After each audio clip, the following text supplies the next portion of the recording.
meeting to order that we're having the Bixby Board of Education regular meeting Thursday, January 11th, 2024 at 6 o'clock. Roll call, Matt? Here. Amanda? Here.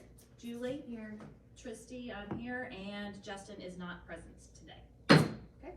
All right, so reports to the board. We've got, we've got some special guests. We do have some special guests from West Intermediate. We've got Eli and Ephraim, who I'm guessing are twins. Yes. Okay. So they're both in 6th grade, and they are going to lead us in the pledge tonight. That one's all yours. Stand for the pledge. I pledge allegiance to the flag of the United States of America and to the republic for which it stands, one nation, under God, indivisible, with liberty and justice for all. And the Oklahoma flag salute. I salute the flag of the state of Oklahoma. Its symbols of peace unite all people. I mean, obviously. Finished giving you that. No, so you guys are both in 6th grade, is that correct? Yes. All right, did you drive yourselves here, or did somebody bring you? Our parents over there, they brought us. Okay, and what are their names? Stephanie and Eric. You can talk at the same time. Now, your mom works with the district, correct? Yes. Okay, what's that like having a mom who's a teacher in the district? Getting at school very early. Yeah. So you get to spend extra time at school? Yes. It's pretty cool, isn't it? You get to see all the inner workings and how all that works. What's your favorite class? And make sure your teacher's not here. Probably my first hour. And what's that subject? Reading. Reading. It's probably the same for me. Our reading teacher's great. Fantastic. So, who do you have? Miss Bowman. Okay, we know her. What's been your favorite part of being a 6th grader this year? Probably just knowing you're like the highest in all the school. So you're looking forward to going to middle school and being on the bottom again? Then you be 8th graders, you'll be on the top again in the 9th. It's just Back and forth. just back and forth. Do you play any sports? Baseball and basketball. We actually have a basketball practice after this. Okay, sounds good. And your dad was talking about you're in music too, or band, or? Yes, we're. Okay, what instruments do you play? I play flute. I play clarinet. Awesome. Well, thank you guys for coming I'm gonna out need as you a. guys to carry those instruments so I can tell you apart. Oh yeah, he's the clarinet one. I have a card here, and then we have some Chick-fil-A. Kyle, yeah, I know. Thank you. You're very welcome. And then if you don't want those cards, I'm sure your parents would be happy, or any of those football players in the back would be happy to take those off your hand. But can we get a picture with you guys? Sure. All right, here's card 2. And our official photographer, Miss Jernigan. Schreier? You want to join us? Yeah. Here, I'll come to this side. Uh-oh, you already left the lost. Oh, Kyle's not holding on. It's the hubs. Yeah. It's no portable phone. 1, 2, 3. All right. Thank you. guys. Thank you. I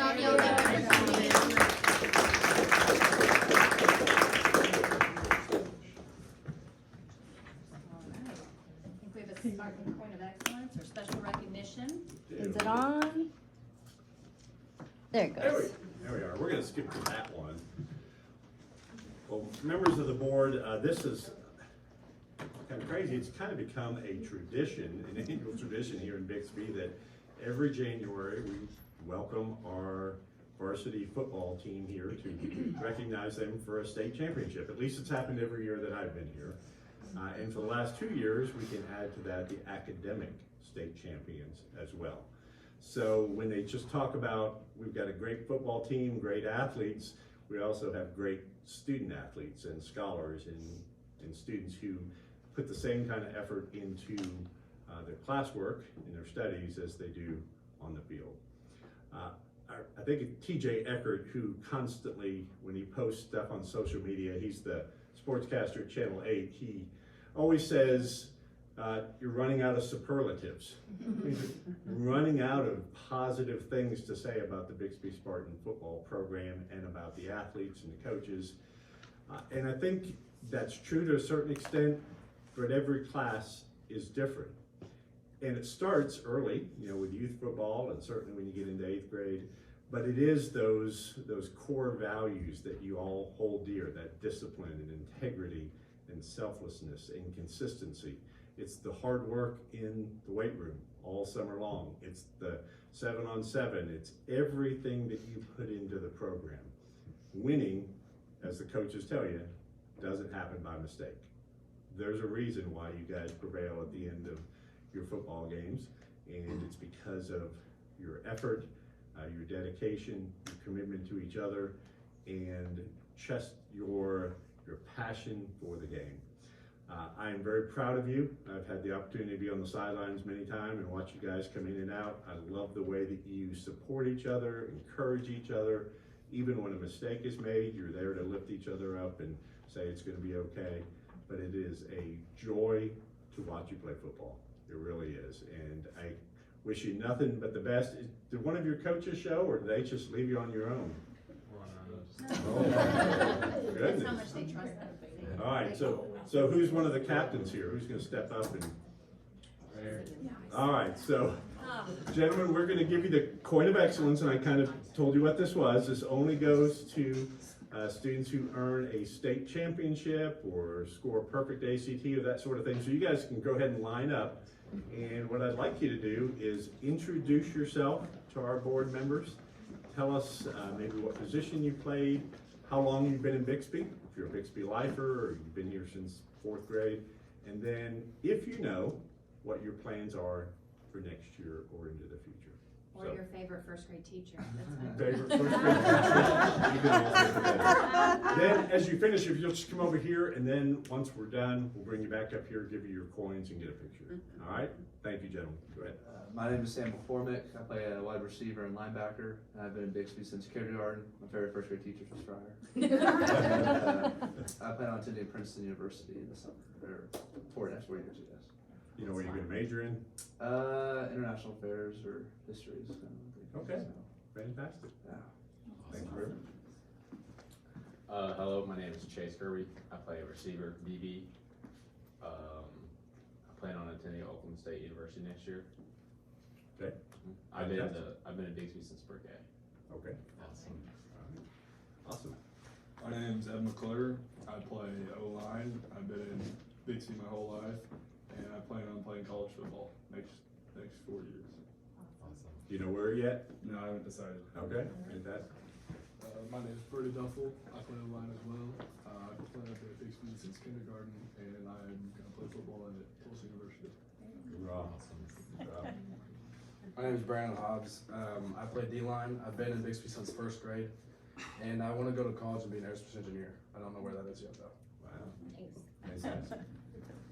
Hello, my name is Peyton Hawkins. I've been at Bixby since kindergarten. I play offensive and defensive line. I plan on studying pre-med, still undecided on the college.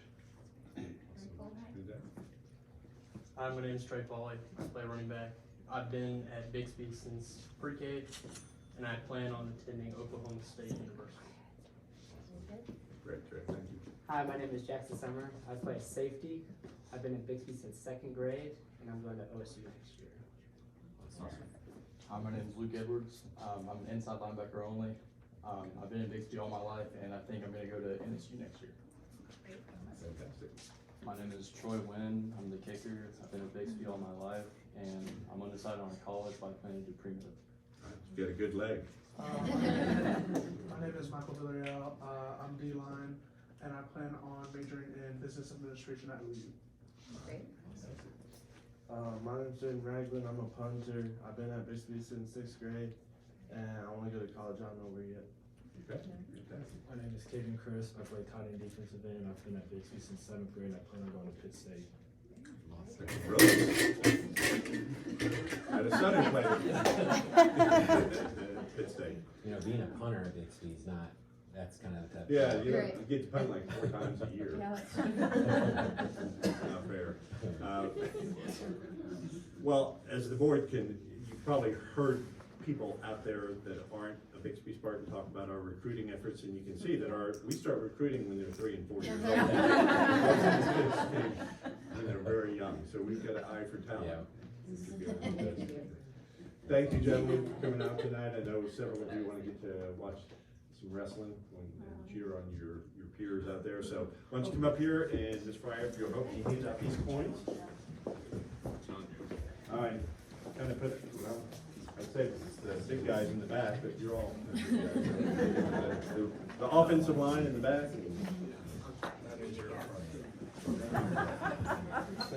Real fun.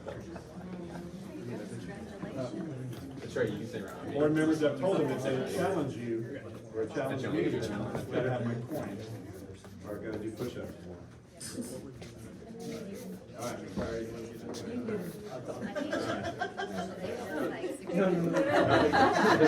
Hold on, that's just a terrible formation. We need to. It's like a wing tee or something. I'm feeling a bit short right now.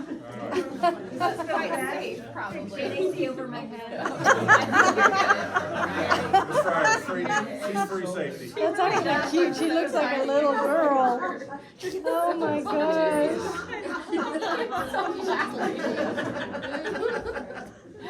Okay.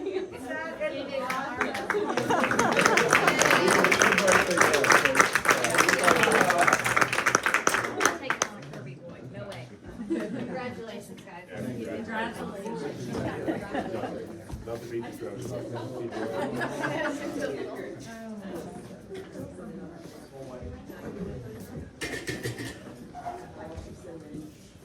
That was a lot of fun. Now we're going to move on to 2.2 Superintendent's Report by Rob Miller. Well, I have one more recognition, and board members, you may have noticed when you came in, we had some artwork that one of our classes did. January is traditionally our school board appreciation month, but it seems kind of artificial because we appreciate you every single month. It is not an easy job, despite what some people would think. There's research and time commitments and phone calls that you have to deal with, and I personally appreciate your support and all the things that you do to help our district be the best that it can be. So we have the umbrellas there. As you notice, we've got some Spartan umbrellas here. We've given you some jackets, and you're gonna be well ready for anything that happens. I don't know if this will keep the cold off you over the weekend. And then there's also some little cups for being what's the slogan? We appreciate you a latte. And we're showering you with all of our thanks. Oh, I love that. I knew you would for a good teacher. I appreciate that. You didn't run that by me. And then, you have the certificates too? Yes, I do. So we're gonna get a picture real quickly, although we don't have a Justin here, but We can Photoshop it in. we'll Photoshop it in. There you go. All right, so we'll come up here and get a picture. I meant to put these at your seats, and I forgot about them. I was too worried about the lattes. Okay. Fryer. Oh, thank you. You're welcome. These are, from that organization.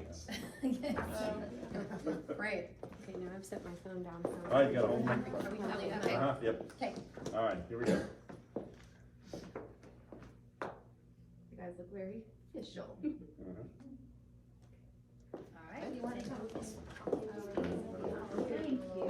Thank you. You can grab your umbrellas and take me out. I won't make you sit up there. You're welcome. Thank you all. It's a lot of things. I appreciate the creativity. Really. So cute. All right, now you can do your report. All right. I know we have one comment from the public. If we would like to jump ahead and do that, I'm happy to, and then we can come back to superintendent's report, if that's okay with you, sir? Yeah. Okay. So we're gonna skip down to 3 comments from the public, and thank you. We've got Paul Erickson. And you've received a copy of the notes and instructions, and then you'll have 3 minutes. All right, I have, yes. All right, Thank thank you, you for Mr. coming tonight. Thanks for having me. Good evening, members of the board and Superintendent Miller. My name is Paul Erickson. I'm the parent of a fourth grader at BNI and a kindergartner at B&E. I wrote to you all before Christmas break regarding the bullying that my daughter has endured since September. I'm here tonight not only to appeal to you to change the district's bullying policy to ensure that a child doesn't need to be beat 3 times by the same student before action is taken, but to express how disheartened I am at how dismissive the district has been to my daughter, my wife, and me throughout the process. With the exception of the 3rd assault incident in which my daughter was kicked in the chest and in the throat, my daughter has had to inform me of each beating that has occurred. I would have assumed that assault and battery would have merited at least a phone call from the district. When we followed up with the district about the battery of my child, these events were referred to as little incidents. We were told that we didn't need to follow up with the superintendent because we were speaking with someone who dealt with this stuff like this all the time. How often are kids beat and bullied in Bixby? Where we asked for the records of each of these incidents that had occurred and for the bullying investigations that had taken place, we were given copies of unsigned investigations and post-dated student information system records indicating that they hadn't even been entered until after we had asked for them. The people in this district who have a legal and moral obligation to create a safe learning environment for students seem unwilling or unable to do so. Each administrator that we spoke with seems to have a different understanding of the district's bullying policy, which doesn't seem to be enforced. Why must my 6-year-old daughter be kicked, punched, slapped, yelled at, and have her clothes cut be an object lesson in bullying for administration? Why does it take an involved parent that initiates contact after their student is assaulted for the district to make change? In closing, I'd like to read to you the Bixby Public Schools January Life Principle, a quote by Winston Churchill. Fear is a reaction, courage is a decision. I find this quote to be particularly timely and ironic at present. Timely, and that is a good reminder of how courageous my daughter has been these last few months as she's chosen to be kind to a bully who has not stopped assaulting her. Ironic in that the entirety of the response displayed by the district these last few months has been reactionary. Only after my relentless persistence and reminder to enter a bullying investigation that was never really completed, this bully will now officially be considered a bully. Additionally, I am discouraged by the resolution of the bullying. My daughter has never been given praise for holding up her end of the grand bargain, for not striking back, and for choosing to be kind. The bully was moved to a younger grade away from my daughter. This is great news for my daughter, but terrifying for the pre-K kids of B&E. So I appeal to you, will you please take this seriously? Will you create a safe environment for the students of this community? Taking parental concern seriously without being dismissive and revising your current bullying policy would be a great start. Will you ensure that Bixby's educators are appropriately documenting and notifying parents of each occurrence as is their legal responsibility? Thank you for your time. Thank you. Thank you, Mr. Erickson. All right, so now we'll jump back up.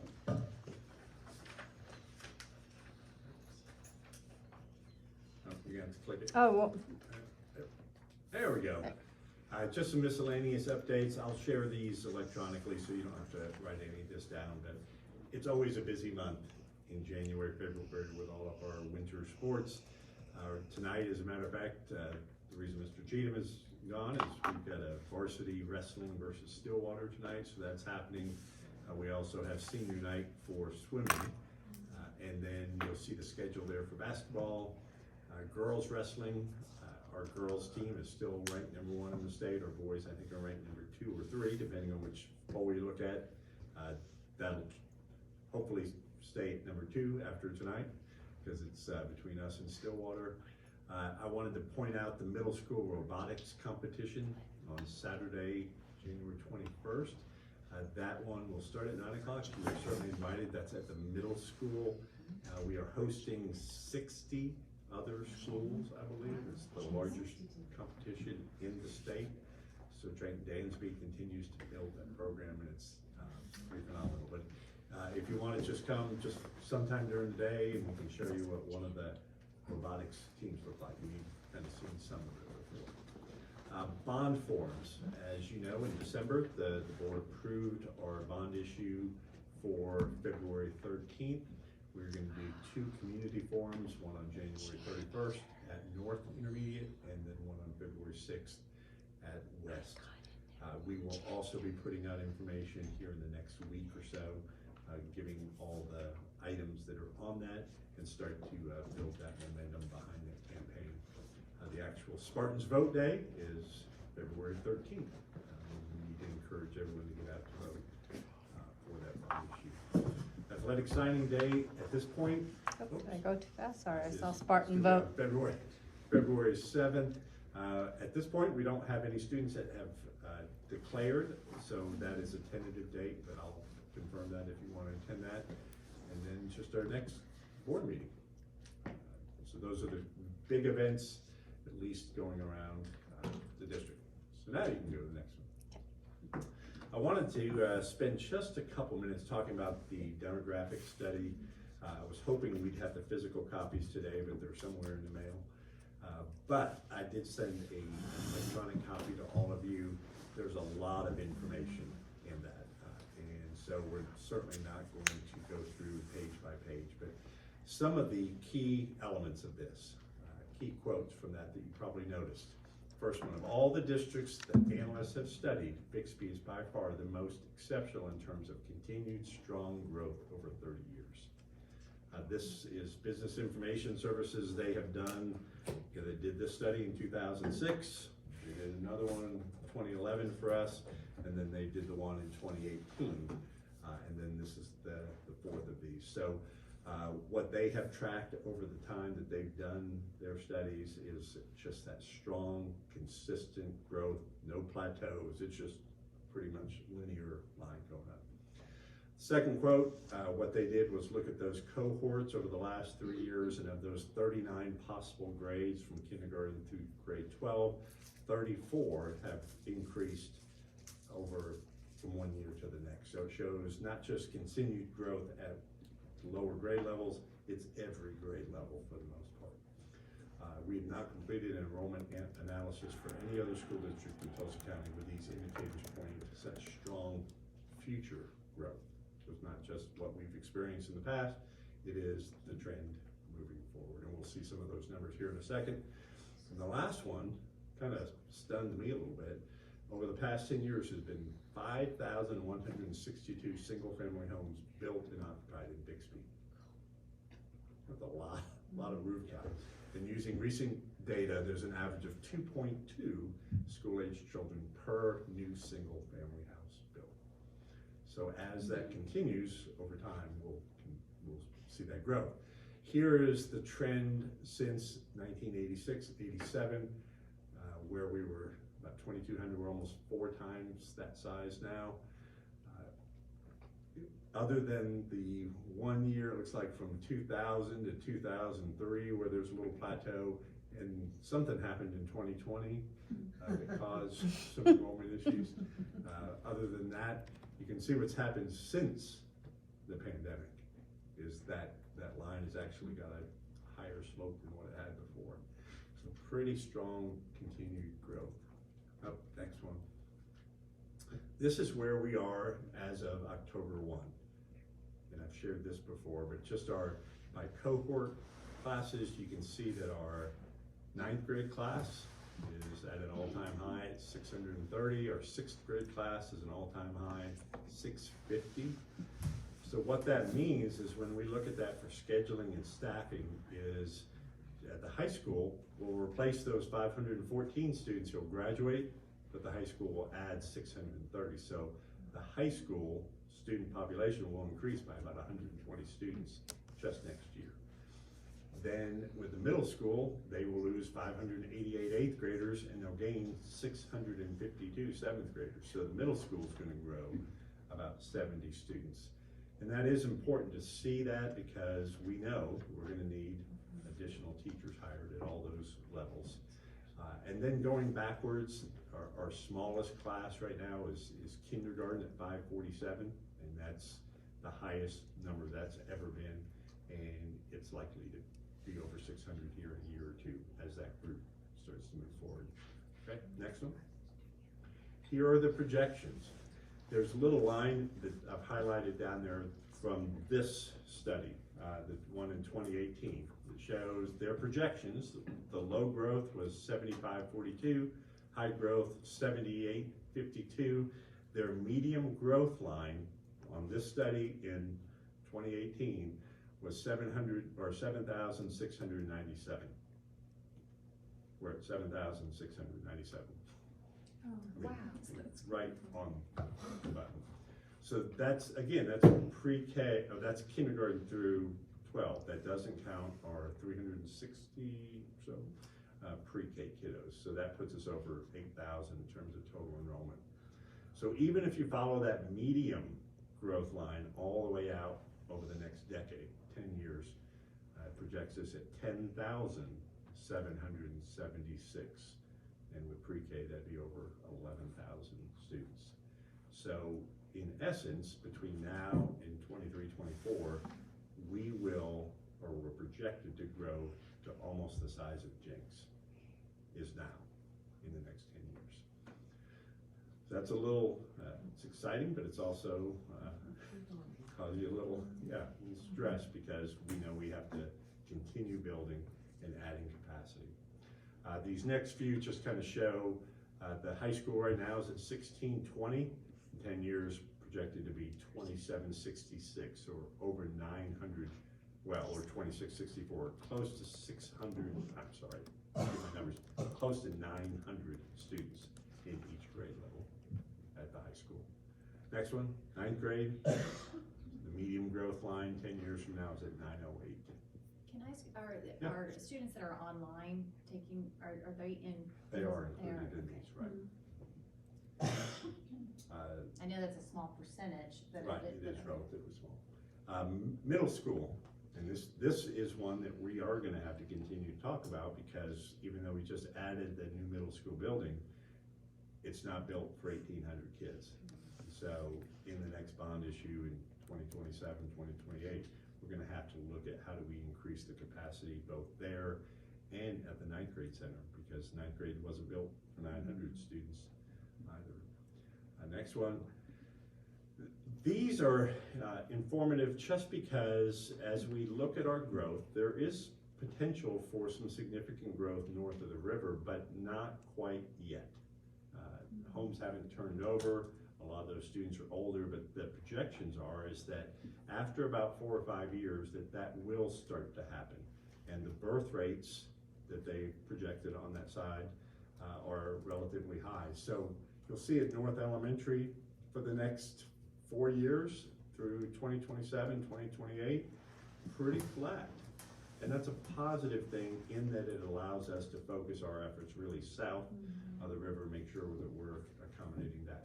The next one, North Intermediate, again, we'll see some growth, and that's because the current kindergarten through 3rd grade classes are larger than the current 4th through 6th, so there'll be some growth there, but then that will plateau for a couple of years before hitting a bump in about 2029 and 30. But even with that, those schools can accommodate those numbers even out through 2033. Next one. East Elementary School, this is really based on birth rates that we're looking at moving forward. There is some growth, but it's not of the level that we have to be overly concerned. And then when you look at the next one, East Intermediate, you'll see that the current elementary grades are smaller than the intermediate grades, so there will actually be a slight decline in enrollment. This is good news in that it gives us some time before we have to look at doing any sort of redistricting. We had thought that maybe this data might show us something different, but based on everything they've looked at, it looks like we're okay to status quo north of the river, which is positive. So we don't have to worry about dividing a neighborhood or going back on any of the historical promises that were made there. But somewhere in 2028, 2029, it might be open for discussion. Central Elementary, again, not bad, going through about 28 or so, but then there's some sustained growth. All of this data will be important for us as we start planning that South Campus here in a few years and what that looks like and what grade configurations will be and what do we do with Central Elementary School and Central Intermediate School. Do we repurpose those? But those will be conversations that will be driven by some of this data and just what's best for our kids and families. And then the last one, Central Intermediate School. Again, they're gonna be relatively flat for a few years, but then they'll have some pretty significant growth. But that building has had as many as 700, I think, at one point. We don't wanna put 700 back in there because those classrooms are smaller at both CE and CI, so we need to keep those class sizes relatively small. And then West, you can see, West will continue growing unabated. It was just. Hope you haven't shown Libby this. I know. She's still rocking. So, but this does underscore the importance of we really have to start, and that's why we added that to the bond issue, to purchase land for a new South Campus somewhere so that we can start the preparation so that by 2028, when we get up there about 100 more than what they currently have, hopefully we'll be ready to start transitioning, redistricting that side, whether we change that boundary from 181st, move it to the north a little bit, move some of those students to the south. But those will all be discussions that the board and our committees will have. And the next one, same thing with West Intermediate, those kids just feed in. And then the last one, I think there's one more. Oh, that's really small. I don't think I could make it any bigger. The blue area there in the middle, that's the medium growth line. And when you look back at your study, if you look at the electronic version, most of those classes are in the 800s. So that, again, that's 10 years from now, we're projected to have, on average, 800 to 900 students in a grade level. It's hard to comprehend. Really is, when we just graduated 400 and something last year. We'll almost double by that time. It's the last one. That's it. If there are questions as you look at that report a little bit, have a little extra time, please just send those to me. The next piece of that is the discussion about potential locations for New South Campus, but those will be kind of done internally. Because we're in negotiations with various developers about where they're going to be, but we'll share more of that later. Do we post those online on the district site? Any of that information? We do not typically. I'll share some of it, maybe just the broad overview of Yeah, just the trajectory, growth. but not the, we don't want to cause undue panic. Yeah. But it does reinforce that we've got to stay proactive and we have to continue to look forward and how we're going to address that growth. When you have to have a facility for kids to go to, a building, I think that's kind of. Absolutely. Just to go to school. That's all I have, unless you have any other questions. Any questions? All right, so we're gonna move down to 4. Well, no, we're still up here. Mr. Hayes got, well, he he's had a not here. So family sorry. issue tonight, so we can go right Oh, to. Mike Anthony, I don't know why I would have tried to skip over you. 2.4, financial operations.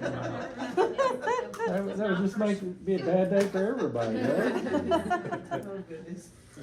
Still getting used to this role, sorry. Mike he does have some new information for us. We do have a little bit of new information and some good news and stuff we'll have to work around, but. A little bigger if you need to.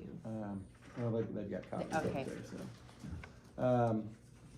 Just looking at the general summary of all the account balances, just kind of like to keep pointing out the building fund. Obviously, as of a year ago, we're down quite a bit, but we are watching that. I'll tell you a little more about that in just a minute. Did not receive ad valorem yet as of this printing, so can't give you any information there. You go over to the general fund spreadsheet. Did have one major change here. We did get our midterms, and those have even changed today. Allocation went up a little bit more, but it was reduced. I expected it to go up. If you recall, I usually do that flat. Last year was the first time I did an increase. I did that again this year, and I wish I had not. But it's not like it's a critical thing that anytime you don't get the money you hope you were going to get. We got hurt by our chargeables, and the chargeables in that were the ad valorem valuations. came back and haunted us a little more. Plus the fact there were no major factor changes where they increased it and offset, and our growth was good, but not like it's been the last couple of years. So all that combined, we had a reduction in state aid from what I had projected, not from the original. It's above that. So that impacts us a little bit. Ad valorem, if our collection, I was hoping we'd see what our collection in January was. That's our big month, and can't really tell you anything on that other than last month we had a huge collection month for us as compared to a year ago. So hopefully that will be offset some. When you get down to the bottom, our expenses are still projecting out good. We're still have about $776,000 that we have not encumbered to meet this objective. So sitting right now, we're at 9.76% on a projected fund balance from where I originally had us. So that could change with offset on expenses and any increase in revenue from other sources. So we'll just see how that plays out. Okay, the building fund, which I continually worry about and keep an eye on, did get good news today, as a matter of fact, that the Redbud money here that we have projected, you never know, this is our first year to get that, and that's the marijuana money. If we did get our first half allocation, 45% of that basically, so we got 373,000.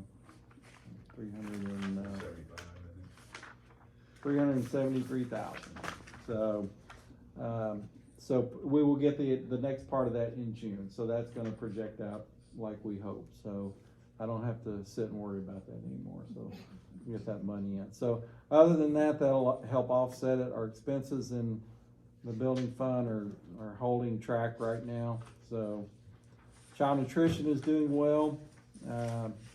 We have a very...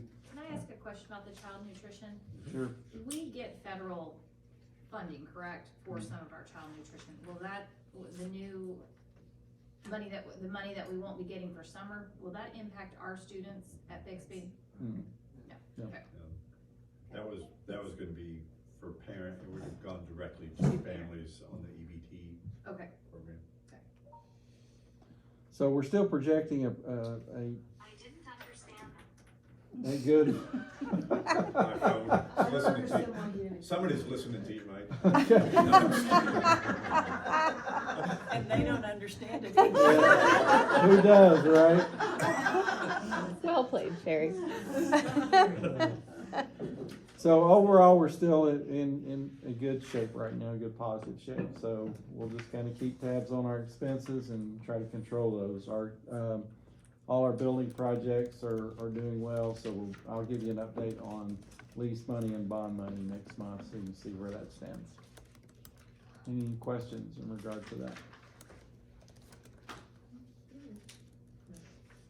A couple notes from Gabe. Obviously, this weekend with the weather coming in, we're developing some plans for making sure that we're checking buildings and things like that through the long weekend. So we don't have any surprises on Tuesday morning or Wednesday morning, whatever. We may come back, but it's always worrisome when the temperatures get down around 0. And then with transportation as well, just trying to make sure that our buses don't have issues when we do come back. Diesel fuel, for the most part, at about 15 degrees, starts to crystallize and gel up, and start to have problems with that, as well as some of the water lines and things like that in buses when it gets as cold as it's projected to be. So we do have plans to, if the temperatures are as cold as they project, to check that out on Monday and see what we're looking like in transportation, being able to run buses and that sort of thing. We also are, I think, kicking back off with the maintenance building. So we've got all the permits there, and we should be going vertical here pretty quickly. Thank you, Mike. Thanks, Mike. Thank you, Mike. Anybody else? Okay, we're gonna move to 4, general consent agenda. So discussion and possible board action to board action to approve consent agenda items 1 through 15. So I make a motion that we approve 4.1 to 4.15. Second. And the only change on here, board members, is 4.8. We had a typo. That robotics event is from 2/16 to 2/20. No need to change that, but we'll just so that you're aware that those dates are slightly off. And everything else is pretty routine, things that we've approved before. Just if you have any questions, let me know.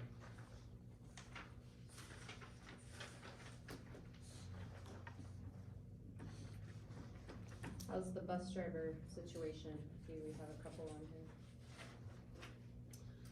Do you know? It's tight. It is Are we always- still down? I mean, are we still down? I mean, we Yes. have Oh, yeah. 4. It seems to be, yeah, we lose one, we gain one, we lose one, we gain one, so it's always one step forward, Okay. Have to step back. half a step back. 2 steps back. It's a challenging job. Yes, Yeah. it is. It is. And everyone's in the same boat, even though we raised the starting pay to $17 an hour, it's still difficult to find people. And there are some districts that still had, they're the last of their, basically COVID funds that they offered signing bonuses, so.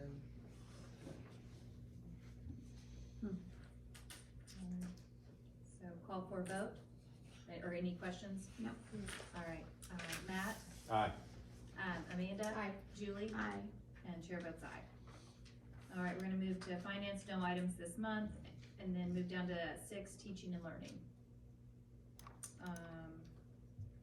6.1, discussion of possible board action regarding a consultant agreement with Dyslexia Connects LLC for services in the 2023-2024 fiscal year in the amount of $34,400 to be paid from federal funds. I make a motion that we, vote on 6.1. Second. Vote to approve. Vote to approve, sorry. Second. So Clever up on top, both Sherry and I said, oh, they mistyped this, but it's a dyslexia contract, so that was intentional. I know, pretty clever. So it's not, it's Nancy, but not spelled that way. Oh my God. Maybe get it. Right. But this is, Overkill. you know, the state requires us now to do dyslexia screening, and so this consultant will help us with some of the interventions for students who are identified with that. We happened to stumble upon this person interviewing for another job. She's phenomenal. Yeah, she's a nationally known. She's a national speaker, presenter, and dyslexia specialist, and actually had called Cheryl about some information on presentations when Cheryl said, huh, funny you should ask, because we're looking for it. So we got very big. That's exciting. So the total amount is $34,400, and it will be paid with federal funds. Any questions, discussions? Okay, let's take a vote. Matt? Aye. Amanda? Aye. Julie? Aye. Chair votes aye. All right, moving to 6.2, discussion and possible board action to approve MOU with Southern Nazarene University to host a Master of Education Leadership program at Bixby Public Schools. I make a motion, we vote to approve 6.2. Second. We're really excited about this. A couple months ago, Dr. Stephanie Case and Kent Schellenberger, who's a former superintendent in Bethany, they're both with Southern Nazarene. I've taught at Southern Nazarene for a couple of years, and both myself, Ms. Wilson, Cody Kuntz, Sherry, we're all SNU graduates. But they've got this new program where instead of having students go to a campus and take these courses, we're able to host them here and do the instruction. So we are gonna be building a cohort. We had a meeting here at 4 o'clock and had about 45 teachers from Bixby who have indicated an interest in pursuing their master's degree and possibly becoming administrators. So that's a great way to grow our own. And the thing that's nice about the SNU program is it's done on Wednesday nights, so it accommodates a lot of schedules. It's 62 Wednesdays. So we are anticipating starting this in April, and then this first cohort will be finished by November, December of '25. So it's about a 19-month process. And instead of the full $17,500 that you would pay if you went to their campus, it's $9,900 to get a master's degree for our employees. And if you work at a Title I school, it's even less than that. So teachers from CE and CI want that extra benefit.